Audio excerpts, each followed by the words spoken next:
Hi everyone.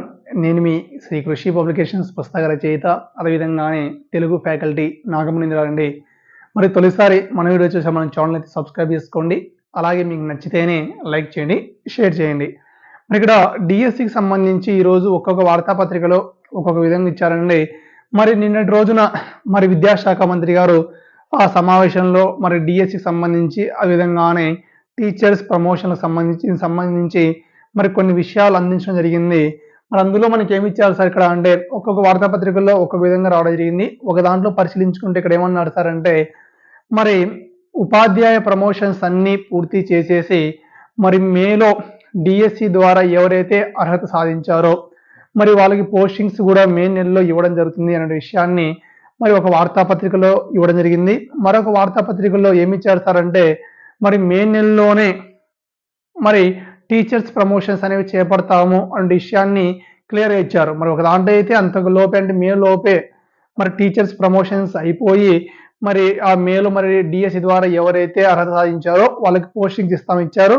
మరి ఇంకొక వార్తాపత్రికల్లో మరి మే నెలలోనే మనకి ఇక్కడ మరి టీచర్స్ ప్రమోషన్ జరుగుతాయని ఇంకొక వార్తాపత్రికలు ఇచ్చారండి. మరి ఏది నిజం ఏది అబద్ధం అనే దాన్ని కొద్ది వరకు మనం పక్కన పెడితే మరి మనకు సమాచారాన్ని అందించేటువంటి మీడియా అనే దాంట్లోనే మరి ఒక్కొక్క దాంట్లో ఒక్కొక్క విధంగా ఉంది కాబట్టి కొద్ది వరకు ఆ సమాచారం పక్కన పెడితే మరి విద్యాశాఖ మంత్రి అయినటువంటి మరి నారా లోకేష్ గారు నిన్నటి రోజున ఏం చెప్పారు సార్ ఇక్కడ అంటే మరి ఎటువంటి న్యాయపరమైన చిక్కులు అనేవి ఎదురు కాకుండా మరి ఎటువంటి న్యాయపరమైన చిక్కులు అనేవి లేకోకుండా మరి ఖచ్చితంగా మనకి రాబోయేటువంటి విద్యా సంవత్సరం ప్రారంభం నాటికి అంటే విద్యా సంవత్సరం రాబోయే సంవత్సరం ఏంటి 2025 జూన్ నాటికి ఒక నెల అటుగో లేకుంటే ఇటో చూసేసి ఖచ్చితంగా డిఎస్సి ప్రక్రియ చేపడతామన్నారు. అంటే ఒకవేళ జూన్ ప్రారంభమైతే మనకు జూలై నాటికో లేదా ఆగస్టు నాటికో డిఎస్సి భర్తీ ప్రక్రియ మొత్తం కూడా పూర్తి అయ్యేలా చర్యలు తీసుకుంటున్నాము. యుద్ధ ప్రాతిపదికన ఈ కార్యక్రమాన్ని ఖచ్చితంగా చేపడుతున్నాం అనే విషయాన్ని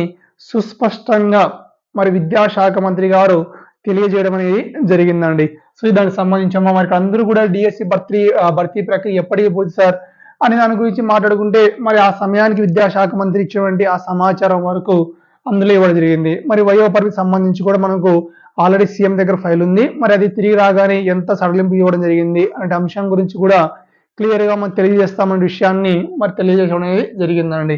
మరి ఇక్కడ ఎస్జిటి పోస్ట్ పెరిగే అవకాశం ఏమైనా ఉందా అంటే విషయాన్ని సుస్పష్టంగా మనం పరిశీలించుకుంటే సార్ ఇక్కడ మనకు మన నిన్నటి రోజున సమావేశంలో ఏ అంశాలు ఇక్కడ ఉంటాయి మరి ప్రాథమికోన్నత అంటే కొన్ని పాఠశాలలో మనం పరిశీలించుకుంటే 6, 7, 8 ఈ తరగతిలో ప్రాథమికోన్నత పాఠశాలను నిర్వహిస్తూ ఉంటారండి.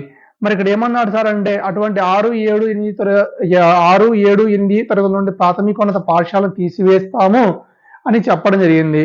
అంటే ఇక్కడ ఏంటి వారి స్థానాల్లో పరిశీలించుకున్నప్పుడు మనకు ఆ విధంగానే బేసిక్ మరియు ఆదర్శ స్కూళ్ళ నిర్వహణ అనే దాన్ని చేపడతాము అనే విషయాన్ని చెప్పారు. మరి ఈ బేసిక్ పాఠశాలలో 20 మంది పిల్లలు ఉంటే 20 కానీ అంతకంటే తక్కువ మంది పిల్లలు ఉంటే ఒక ఎస్జిటి ఉపాధ్యాయుని అయితే నియామకం చేస్తారంట. మరి ఇక్కడ 60 మంది మరి ఇక్కడ పిల్లలు ఉంటే వాళ్ళకి సంబంధించి మరి 2 ఎస్జిటిని అయితే నియామకం చేయడం అనేది జరుగుతుందంట. మరి 60 మంది పైగా ఉన్నప్పుడు ప్రతి 30 మంది విద్యార్థులకు గాను ఒక ఉపాధ్యాయుని చొప్పున నియామకం చేయడం అనేది జరుగుతుంది అనే విషయాన్ని చెప్పడం జరిగిందండి. మరి ఇక్కడ ప్రమోషన్స్ అనేవి జరిగితే ఇక్కడ ఉన్నటువంటి ఎస్జిటీలు అనే వాళ్ళు స్కూల్ అసిస్టెంట్లుగా ప్రమోట్ అవ్వడం అనేది జరుగుతుంది. అక్కడ ఆ పోస్ట్ అనేవి మిగులుబాటు జరుగుతుందండి.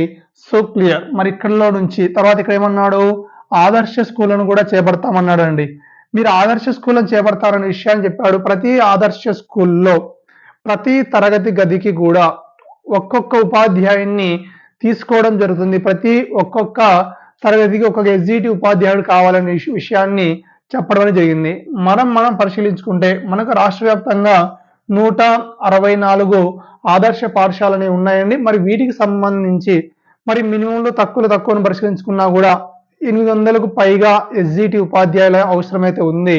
మరి ఇందులో ఒకవేళ పని చేసే వాళ్ళు ఒక 400 మందో లేదా ఒక 350 మందో ఎస్జిటీలు అనుకుంటే మరి ఆ 800కు పైగా ఎస్జిటి పోస్ట్ అవసరం కాబట్టి మరి ఏం చేయాలా మరికొన్ని 400 ఎస్జిటి పోస్ట్ అనేవి ఖచ్చితంగా అవసరం పడడం అనేది జరుగుతుందండి.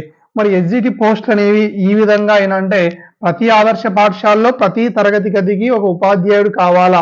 సో ఇక్కడ మనం పరిశీలించుకున్న 164 పాఠశాలలు ఉన్నాయి కాబట్టి మరి 800 పైగా ఎస్జిటి పోస్టులు అనేవి అవసరమవుతాయండి. మరి ఇప్పుడు మనం పరిశీలించుకుంటే అందులో ఒక 400 లేదా 350 మంది ఎస్జిటిలు ఉన్నారనుకున్నా కూడా మరికొన్ని ఒక 400 పోస్టులు ఎస్జిటి పోస్టులు ఖచ్చితంగా అవసరం అనేది జరుగుతుందండి.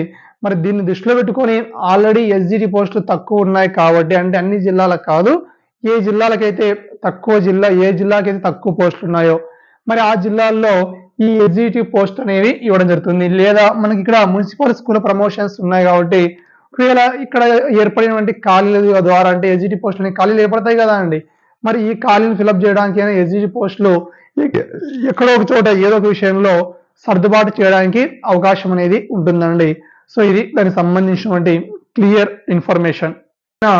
మరి స్కూల్ పాఠ్య పుస్తకాలు కావాల్సి ఉంటే, అంటే 1వ తరగతి నుంచి ఇంటర్ సెకండరీ వరకు, తర్వాత టీటీసీ బీఈడి పుస్తకాలు కావాల్సి ఉంటే మన నెంబర్కి అయితే కాల్ చేయండి 6300878497.